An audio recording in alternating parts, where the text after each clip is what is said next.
নমস্কাৰ the cross কাৰেণ্টৰ এই বিশেষ অনুষ্ঠান কথোপকথনলৈ মই খগেন কলিতাই আপোনালোক আটাইকে স্বাগতম জনাইছোঁ।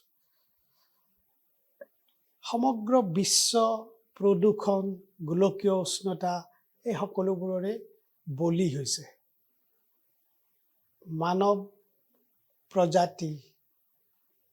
অকল মানৱ প্ৰজাতিয়েই নহয়, বিভিন্ন জীৱ জন্তুৰ বাবে যেন এই পৃথিৱী ক্ৰমান্বয়ে বাসোপযোগী নোহোৱাৰ দৰে হ'বলৈ ধৰিছে। এই অৱস্থাটো কিয় হৈছে, কোনে কৰিছে, এই কথাবোৰ আলোচনা কৰাৰ দৰকাৰ আছে। আৰু সেইবাবেই আমি দ্য ক্ৰছ কাৰেণ্টে এনেকুৱা কিছু বিষয় লৈ আমি এলানি আলোচনা আৰম্ভ কৰাৰ পৰিকল্পনা কৰিছোঁ। প্ৰথম কথাটো হ'ল যে উদ্যোগ স্থাপনৰ বাবে আমাৰ পাৰিপাৰ্শ্বিকতা ধ্বংস কৰা হৈছে। এই উদ্যোগ কোনে স্থাপন কৰে? বৃহৎ পুঁজিপতিয়ে কৰে। আৰু এই বৃহৎ পুঁজিপতিয়ে উদ্যোগ স্থাপন কৰিবলৈ যাওঁতে সৰ্বসাধাৰণ ৰাইজৰ স্বাৰ্থ এটাৰ পিছত এটাকৈ বিঘ্নিত কৰা হয়। চৰকাৰে এই পুঁজিপতিসকলৰ পক্ষত থিয় দিয়ে, শাসক পক্ষই পুঁজিপতিসকলৰ পক্ষত থিয় দি তেওঁলোকে যিবোৰ বাধা, সৰ্বসাধাৰণ ৰাইজৰ পৰা বাধা বা আপত্তি তেওঁলোকে সন্মুখীন হয়, এইবোৰক চৰকাৰে নিজাববীয়াকৈ বাধা দি বা তেওঁলোকে পোষকতা কৰি এই জনসাধাৰণৰ আশা আকাংক্ষাক কুঠাৰাঘাত কৰে। সমগ্ৰ দেশত এই ধৰণৰ কথা এটা চলিছে। ইয়াৰ বিপৰীতে দেখা গৈছে যে সংখ্যাত কম হ'লেও কিছু সংখ্যক মানুহে প্ৰকৃতিক ৰক্ষাৰ কামত নিজকে নিয়োজিত কৰিছে, জনসাধাৰণক শিক্ষিত কৰাৰ চেষ্টা চলাইছে, পৰিৱেশ ৰক্ষাৰ বাবে। কাৰণ পৰিৱেশ যদি ৰক্ষা নহয়, তেনেহ'লে মানৱ সমাজ হয়তো সুস্থিৰে থাকিব নোৱাৰিব।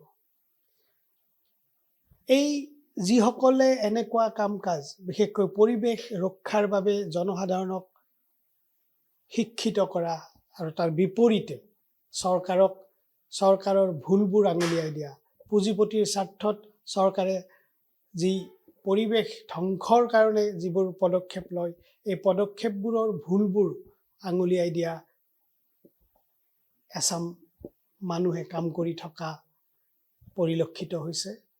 তেনেকুৱা এজন কৰ্মী, পৰিৱেশ কৰ্মীয়ে কোৱা যাওক বা ৰাজনৈতিক কৰ্মীয়ে কোৱা যাওক, প্ৰণৱ দলে মই আপোনাক স্বাগতম জনাইছোঁ। মই ইতিমধ্যে অলপ দীঘলীয়াকৈ মোৰ পাতনিত মই কৈছোঁ যে তথাকথিত উদ্যোগীকৰণে মানৱ সমাজলৈ, বিশেষকৈ পাৰিপাৰ্শ্বিকতাৰ জগতখনক কি ধৰণে ক্ষতিগ্ৰস্ত কৰি আহিছে। আপোনাৰ ইনিচিয়েল কথাটো আপুনি কি ভাবে? ধন্যবাদ দাদা। আৰু প্ৰথমে মই ক্ৰছ কাৰেণ্টৰ মজিয়াৰ পৰা সমগ্ৰ অসমবাসীক মোৰ আন্তৰিক মৰম আৰু শ্ৰদ্ধা জ্ঞাপন কৰিছোঁ। আৰু আপুনি কোৱাৰ দৰে হয়, আমি এতিয়া নতুনকৈ উঠি অহা অসমীয়া প্ৰজন্মৰ ৰাজনৈতিক কৰ্মী হিচাপে আমি কাম কৰি আছোঁ, কিয়নো পৰিৱেশ প্ৰশ্নটোৱে হ'ল অতিকে এটি ৰাজনৈতিক বিষয়। তাক ৰাজনৈতিক বাগধাৰাৰ পৰা বাহিৰত ৰাখি, সেই কাঠামোৰ পৰা বাহিৰত ৰাখি আমি কেতিয়াও চাব নোৱাৰোঁ। কাৰণ এজন বিখ্যাত ইউনিয়নিষ্ট তেখেতে কৈছিল, এনভাইৰমেণ্টেলিজম উইদাউট পলিটিক্স ইজ গাৰ্ডেনিং।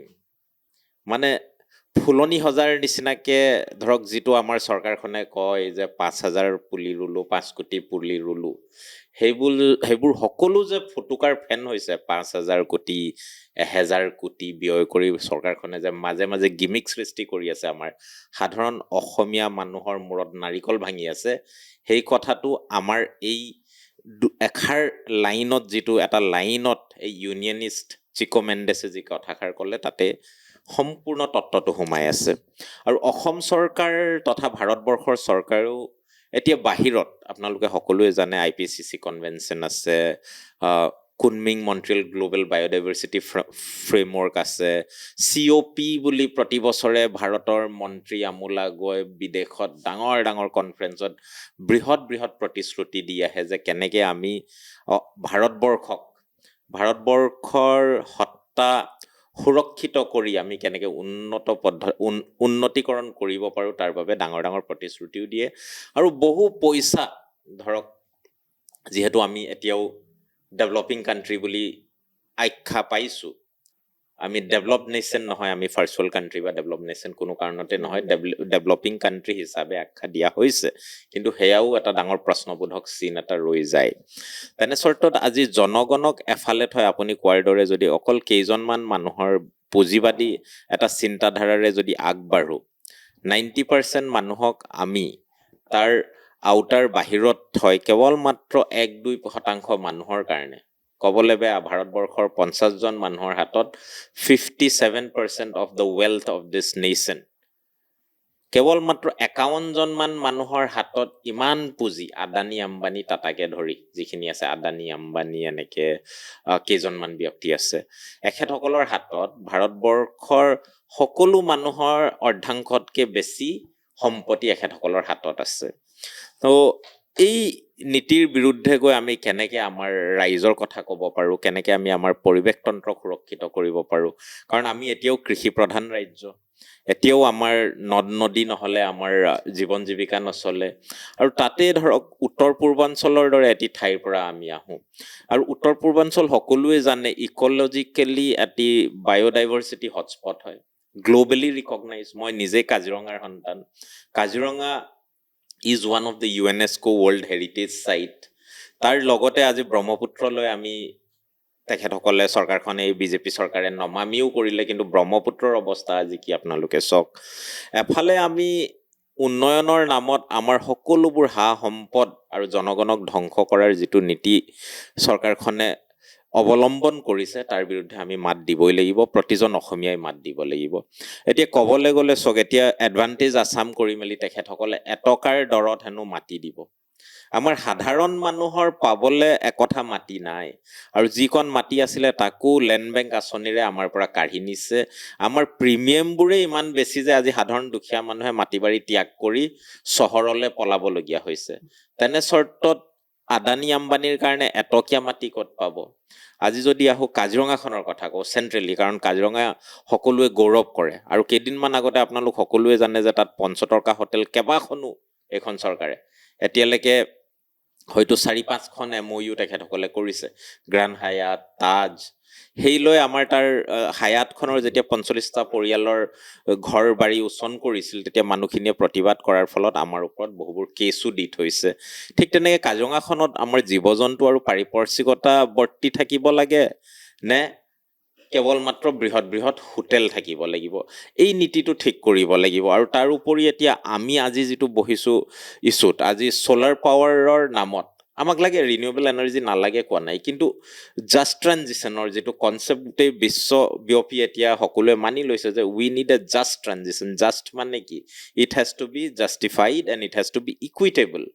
এইটো নহয় জাষ্ট ট্ৰানজিশ্যন মানে এনেকুৱা নহয় যে বহুখিনি মাটি আমি আমাৰ একদম আটাইতকৈ কমজোৰ শ্ৰেণীৰ জনজাতীয় মানুহ, আমাৰ পিছপৰা অঞ্চলৰ মানুহৰ পৰা আমি কাঢ়ি ল'ম আৰু আনক গতাই দিম, সেইটো কেতিয়াও জাষ্ট হ'ব নোৱাৰে। Just mean it has to be justified ecologically and also' as per human rights.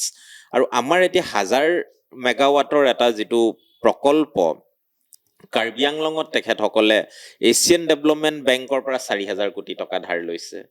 তাৰোপৰি এইটো পাব্লিক প্ৰাইভেট মডেল, এছিয়ান ডেভেলপমেণ্টৰ 50% শ্বেয়াৰ থাকিব, মানে পুঁজিৰ তেখেতসকলে ঋণ দিব, একো আমাক চেৰিটি নকৰে। সেই তাৰ সুধে মূলে আমাৰ অহা ভৱিষ্যতৰ প্ৰজন্মই বেংকক ঘূৰাই দিব লাগিব। আমাৰ অসমৰ মানুহে এতিয়া আমাৰ নিজৰ মাইক্ৰ' ফাইনেন্সৰ ঋণটো লৈয়ে পইচা ঘূৰাই দিব নোৱাৰি তথৈবচ অৱস্থা। তাৰপিছত এনে 4000 কোটি, তাৰপিছত 25% ভাৰত তথা অসম চৰকাৰে বিনিয়োগ কৰিব, আৰু 25% কোনোবা এটা প্ৰাইভেট কোম্পানীয়ে বিনিয়োগ কৰিব, হয়তো আদানী হ'ব পাৰে, হয়তো আম্বানী হ'ব পাৰে, আৰু সম্পূৰ্ণৰূপে গোটেই সম্পদটো তেখেতসকলৰ হাতলৈ যাব। তাৰোপৰি we run the risk of this being an white elephant.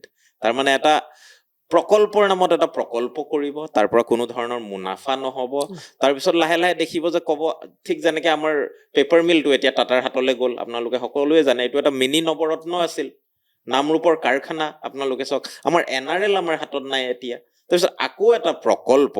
আৰু এইটো মই কিয় কৈছোঁ যে it can turn into an white elephant, কাৰণ মই কোৱা কথা নহয়, শ্ৰীমতী নন্দিতা গাৰ্লুছা ডাঙৰীয়াই 2024 চনৰ অধিৱেশনত তেখেতে মানে এছেম্বলিত কৈ থৈছে, এটা প্ৰশ্নত তেখেতে উত্তৰ দিছে, আপোনাক মই দেখুৱাব পাৰোঁ, এইটো ইন ভাৰ্বেটিম আছে ইয়াত, এয়া চৰকাৰী নথিপত্ৰ হয়। There are some factors in respect of Assam which do not favor development of large solar power projects.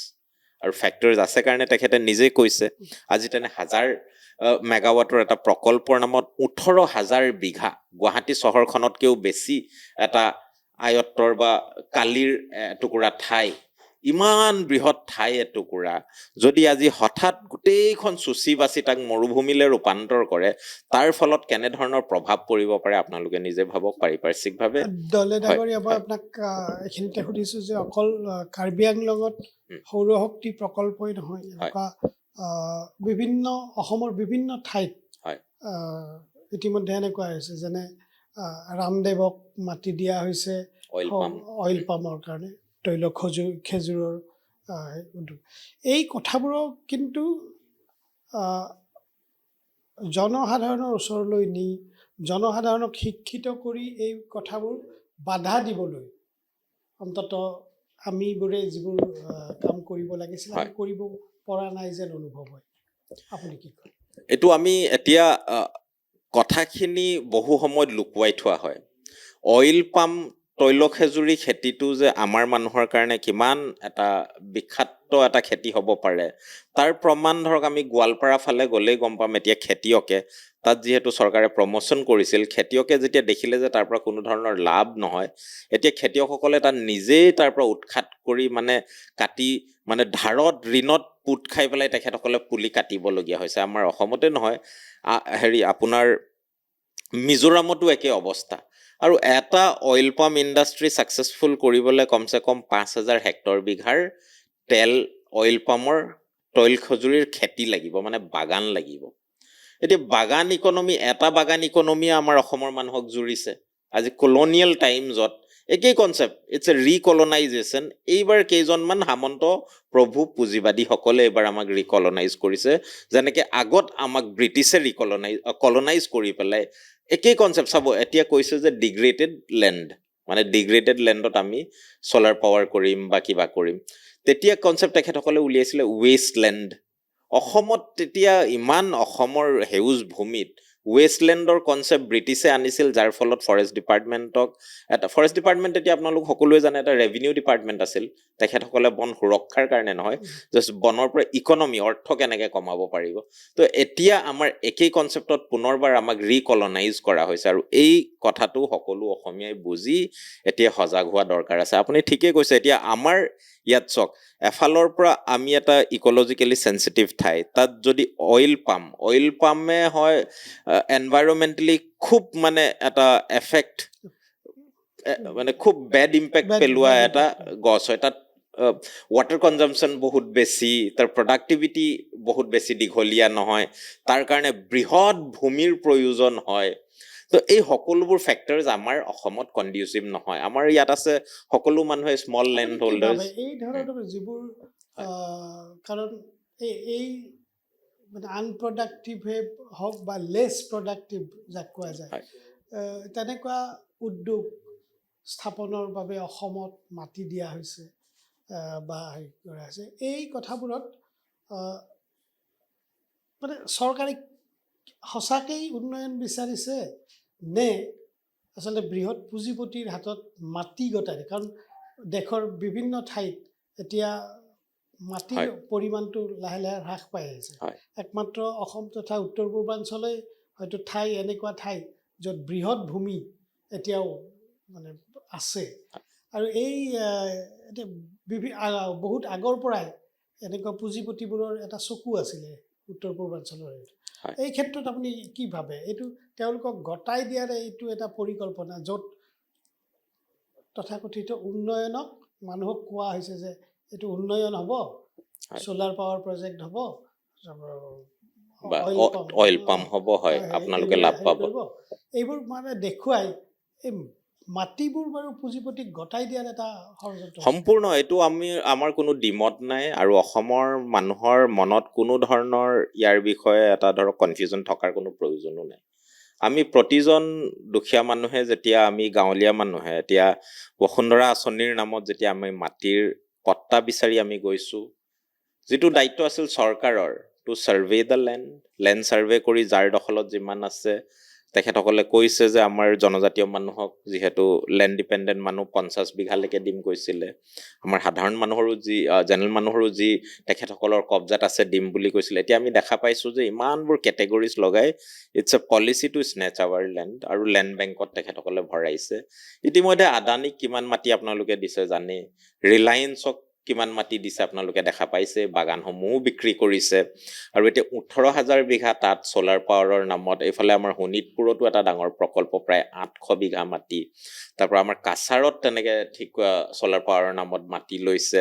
Oil পামৰ নামত এতিয়া 1000 বিঘা আপোনাৰ বড়োলেণ্ডত ৰামদেৱক দিয়া হৈছে।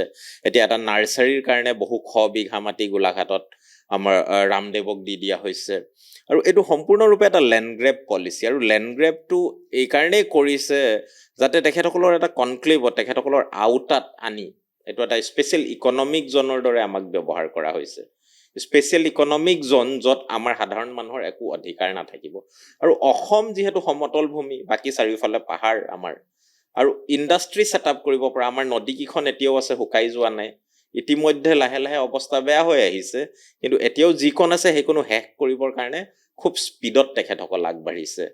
আৰু আমি বিচাৰোঁ এডভান্স টেকন'লজি লৈ ভালকৈ কাম কৰক, যদি কৰে ইকুইটেবলি কৰক। অসম তথা নৰ্থ ইষ্টে আমি গোটেই দেশখনৰ বাৰ্ডেন ল'ব নোৱাৰোঁ, ডেট ইজ ইনজাষ্টিছ। সেইটো কলনাইজেশ্যন, সেইটো ইণ্ডিয়ান কলনাইজেশ্যন হ'ব পাৰে, বা কেপিটেলিষ্ট এটা ইম্পেৰিয়েল এটা এটেক হ'ব পাৰে।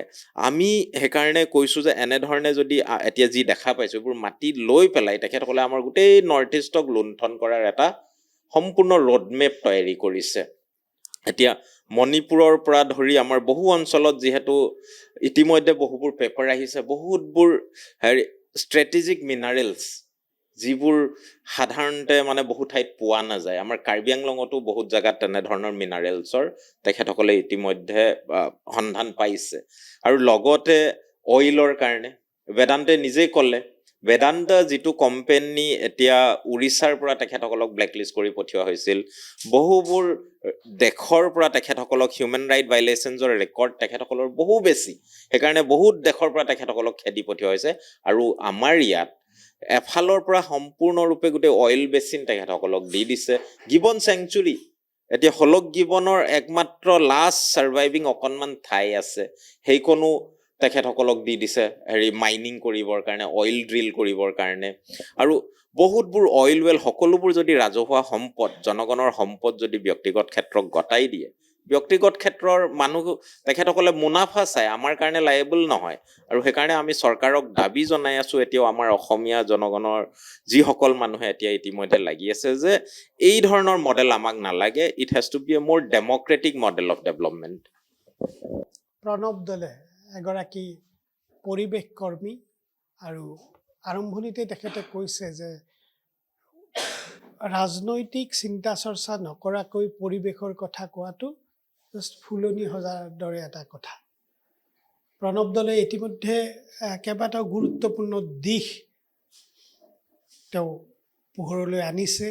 আমি আজি সময়ৰ অভাৱত এই বিষয়বস্তুবোৰ ব্যাপকভাৱে আলোচনা কৰাৰ পৰা বিৰত থাকিম, কিন্তু দৰ্শকসকলক মই জনাব খুজিছোঁ যে দ্য ক্ৰছ কাৰেণ্টে পৰিৱেশ ৰক্ষাৰ এক দায়িত্ব হিচাপে লৈ আমি আলোচনা কৰিব পাৰোঁ, বিষয়বোৰ ৰাইজৰ মাজলৈ আনিব পাৰোঁ, পৰিৱেশ কৰ্মীসকলৰ বক্তব্য আমি সম্প্ৰচাৰ কৰি ৰাইজক সজাগ কৰাৰ চেষ্টা চলাব পাৰোঁ।